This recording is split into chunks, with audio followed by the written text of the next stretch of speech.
July 1989, Delta Junction, Alaska. I was at a house party during one of those endless summer days we enjoyed high in Alaska.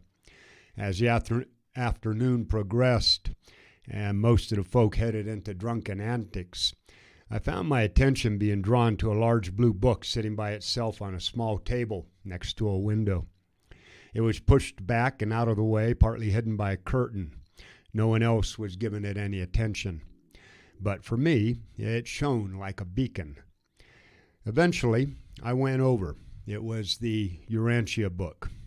Like I said, it was big. Several pounds of biblical paper holding around 1 million words on over 2,000 pages.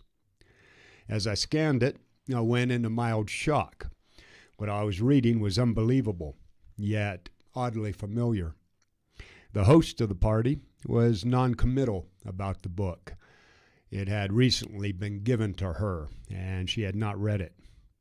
That night, Big Blue went home with me, and for the next dozen years, it became the manual for reconstructing my life.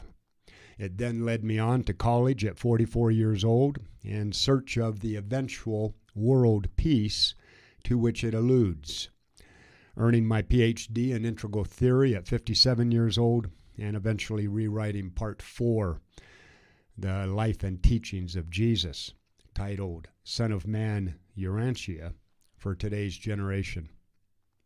The most recent result of that night long ago is the Sleeping Dragons Project, which speaks to American men in their 60s and over who want to reset, relearn, and re-engage themselves as society's guiding elders.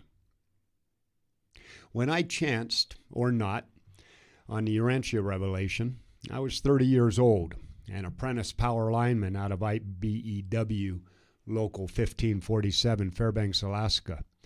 Married, broke, out of work, and with a 2-year-old son. While I was bright and inquisitive, I was still uneducated in any formal sense. High school had been spent drinking, fighting, and chasing girls to the point I barely had time to graduate with a B-. For me, the Urantia Book was a difficult read. I remember times sitting at the kitchen table, my head in my hands as I stared down at the pages, trying to understand what I was seeing, and sometimes taking 30 minutes or more just to read through a single paragraph. The words were big, the vocabulary unfamiliar, and the text blended things known with those new and strange.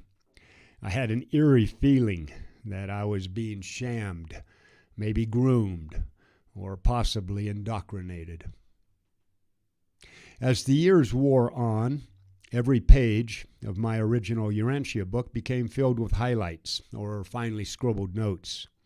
By the time I lost that copy of the book about 7 years ago, the cover and spine were unreadable, and I had used half a tube of construction caulk to hold it all together. Same story with my copy of Clyde Biddell's Concordix that I used for my research. I hope to recover those books someday. My name's written on the inside cover of each, and they're probably in the Eugene, Oregon area.